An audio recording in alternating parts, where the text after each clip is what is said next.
27 दिसंबर 1948 की रात दुनिया का सबसे बड़ा यात्री विमान डगलस DC-3 मियामी से फ्लोरिडा के लिए उड़ान भर रहा था। विमान में 125 यात्री और 9 क्रू सदस्य, कुल 134 लोग सवार थे। उत्तरी अटलांटिक महासागर के ऊपर लगभग 8,300 फीट की ऊंचाई पर विमान शांति से अपनी 180 मील प्रति घंटे की रफ्तार से आगे बढ़ रहा था। रात के 8:13 हुए थे। कॉकपिट में कैप्टन रॉबर्ट मिलर और उनके को पायलट सब कुछ सामान्य देख रहे थे, लेकिन अचानक सैन जुआन एयर ट्रैफिक कंट्रोल यानी ATC के साथ उनका संपर्क कमजोर पड़ने लगा।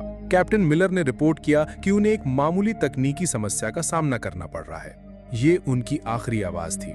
इसके ठीक 10 सेकंड के अंदर विमान ATC के रडार से हमेशा के लिए गायब हो गया। विमान की आखिरी लोकेशन बरमूडा ट्रायंगल के ठीक बीच में थी। उस रात जो हुआ वो किसी तकनीकी खराबी से कहीं ज्यादा भयानक था। विमान दुनिया की सबसे रहस्यमयी जगह बरमूडा ट्रायंगल के एक ऐसे बवंडर में फंस गया था जिसके बारे में किसी ने न कभी सुना था न कभी देखा था। पलक झपकते ही विमान के अंदर चीख पुकार मच गई।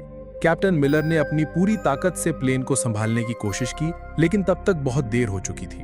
तूफान ने पूरे विमान को अपनी चपेट में ले लिया था और उसे किसी खिलौने की तरह घुमा रहा था। प्लेन के सारे इलेक्ट्रॉनिक उपकरण, कंपास, रडार सब कुछ बंद हो चुका था। विमान अब किसी इंसान के नियंत्रण में नहीं था, वो सिर्फ तूफान की रफ्तार से अंधाधुंध उड़े जा रहा था। लगभग आधा घंटा उस जानलेवा बवंडर में जूझने के बाद जब विमान तूफान से बाहर निकला तो चारों तरफ सिर्फ अंतहीन समंदर था।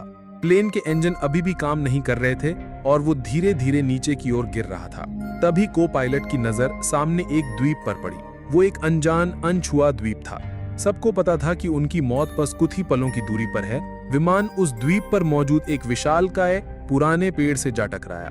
पेड़ की सैकड़ों मोटी डालियों ने विमान को किसी जाल की तरह अपने अंदर फंसा लिया और यही वो चमत्कार था जिसने 134 लोगों की जान बचा ली। विमान के पेड़ में फंस जाने से यात्रियों की जान तो बच गई, लेकिन ये एक दर्दनाक शुरुआत थी। विमान के अंदर से कराहने और रोने की आवाजें आ रही थी। कैप्टन रॉबर्ट मिलर, जिनका सिर एक पैनल से टकरा गया था, होश में आते ही हरकत में आ गए। उन्होंने तुरंत लोगों को शांत कराया। विमान में सवार एक retired army doctor Evelyn read ने बिना समय गंवाए घायलों की देखभाल शुरू कर दी। कुल 10 लोग गंभीर रूप से घायल थे। किसी का हाथ टूटा था, किसी का पैर, तो 2 लोगों के सिर पर गहरी चोटें आई थी। बाकी सभी लोग सदमे में थे लेकिन सुरक्षित थे। जब सब धीरे धीरे विमान से नीचे उतरे तो उन्होंने महसूस किया कि वे कहां आ फंसे हैं। ये एक ऐसा द्वीप था जो किसी नक्शे पर मौजूद नहीं था। चारों तरफ घना जंगल, अजीबोगरीब पेड़ पौधे और एक अनजानी खामोशी थी। सबसे पहली और सबसे बड़ी चुनौती थी पानी। हर कोई प्यासा था, लेकिन पूरे द्वीप पर दूर दूर तक किसी नदी, झरने या साफ पानी के स्रोत का कोई निशान नहीं था। उनकी एकमात्र उम्मीद अब सिर्फ बारिश का पानी थी। कैप्टन मिलर ने अपने अनुभव का इस्तेमाल करते हुए लोगों को समूहों में बांटा। एक समूह को विमान के मलबे से खाने पीने का सामान, दवाइयां और काम की चीजें निकालने का काम सौंपा गया। दूसरा समूह कैप्टन के साथ मिलकर रात गुजारने के लिए एक अस्थायी आश्रय बनाने में जुट गया। उन्होंने विमान की टूटी हुई सीटों, धातु की चादरों और बड़े बड़े पत्तों का इस्तेमाल करके एक काम चलाऊ छत तैयार की जो उन्हें रात की ठंड और संभावित बारिश से बचा सके। उस पहली रात जब वे एक दूसरे से सटकर बैठे थे तो उनके दिलों में एक ही सवाल था, क्या कोई उन्हें ढूंढने आएगा? क्या वे कभी इस अनजान जगह से बाहर निकल पाएंगे? दूसरे दिन की सुबह एक नई चुनौती लेकर आई, भोजन की कमी और आग जलाने की तकनीक। विमान से जो थोड़ा बहुत खाना मिला था वो ज्यादा दिन नहीं चलने वाला था। उन्हें द्वीप पर ही भोजन खोजना था, लेकिन कौन सा फल जहरीला है और कौन सा खाने लायक, ये जानने का कोई तरीका नहीं था। इसी कोशिश में एक अधेड़ उम्र के व्यक्ति ने एक अनजान फल खा लिया और कुछ ही घंटों में उसकी तड़प तड़प कर मौत हो गई। ये द्वीप पर हुई पहली मौत थी जिसने सबको अंदर तक हिला के रख दिया। इस घटना के बाद लोगों में डर और सीमित भोजन को लेकर पहला संघर्ष शुरू हुआ, लेकिन कैप्टन मिलर और डॉक्टर एवलिन ने स्थिति को संभाला। उसी शाम एक किशोर लड़के ने, जिसे विज्ञान में रुचि थी, अपने चश्मे के लेंस का उपयोग करके सूरज की किरणों को सूखी पत्तियों पर केंद्रित किया। घंटों की मेहनत के बाद पत्तियों से धुएं की एक पतली लकीर उठी और फिर एक छोटी सी लौ जल उठी। आग। ये उनके लिए किसी जीत से कम नहीं थी। आग न केवल खाना पकाने के लिए जरूरी थी, बल्कि ये रात में जंगली जानवरों को भी दूर रख सकती थी। इसी बीच विमान में एक इंजीनियर आर्थर वैंस ने टूटे हुए रेडियो को ठीक करने की कोशिश की।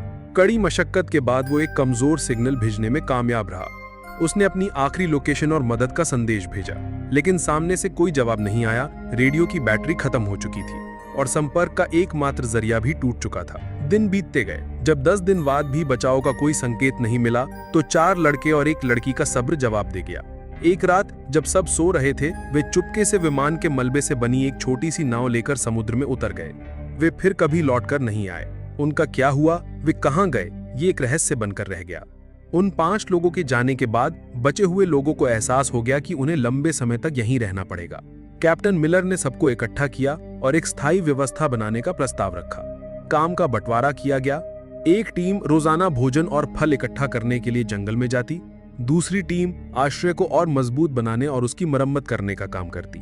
डॉक्टर एवलिन और कुछ अन्य लोगों ने घायलों और बीमारों की देखभाल का जिम्मा संभाला। दूसरी ओर अमेरिकी सरकार ने विमान को खोजने के लिए इतिहास का सबसे बड़ा सर्च ऑपरेशन शुरू किया था।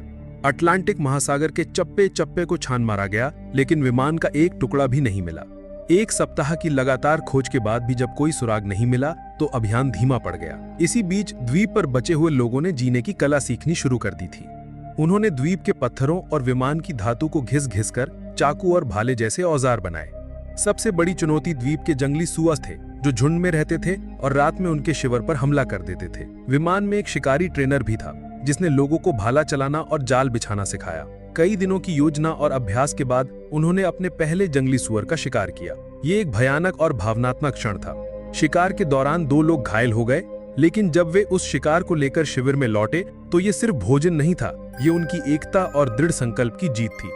उन्होंने द्वीप के किनारे टूटे हुए नारियल के तनों से रेत पर बड़े बड़े अक्षरों में हेल्प लिखा, इस उम्मीद में कि शायद कोई गुजरता हुआ जहाज या विमान इसे देख ले। दोस्तों, ये कहानी आपको कैसी लग रही है? उस दर्द और संघर्ष को महसूस कर पा रहे हैं? अगर हाँ, तो प्लीज 1 सेकंड निकालकर वीडियो को लाइक कर दीजिए और मेरे चैनल को सब्सक्राइब करना मत भूलना। आपका एक सब्सक्राइब मुझे ऐसी ही और सच्ची और रोंगटे खड़े कर देने वाली कहानियां आप तक लाने की हिम्मत देता है। और हाँ, कमेंट सेक्शन के बगल में एक नया हाइप बटन आया है। अगर कहानी सच में दिल को छू रही है तो उसे भी जरूर दबाइए। चलिए अब आगे बढ़ते हैं उस दर्दनाक सफर पर। 6 महीने बीत चुके थे। बाहरी दुनिया के लिए NC-16002 विमान और उसमें सवार 134 लोग एक अनसुलझी पहेली बनकर रह गए थे। $45 मिलियन खर्च करने के बाद अमेरिकी सरकार ने आधिकारिक तौर पर सर्च ऑपरेशन बंद कर दिया और सभी को लापता घोषित कर दिया। उनके परिवार वालों को बता दिया गया कि अब उनके प्रियजनों के लौटने की कोई उम्मीद नहीं है। लेकिन यहाँ इस अनजान द्वीप पर एक नया समुदाय जन्म ले रहा था। जो लोग गंभीर रूप से घायल थे, वे डॉक्टर एवलिन की देखभाल में धीरे धीरे ठीक हो रहे थे और छोटे मोटे कामों में हाथ पटाने लगे थे। लेकिन इस दौरान बीमारी और निराशा के कारण कुछ और लोगों की मौत हो गई। बचने का कोई रास्ता न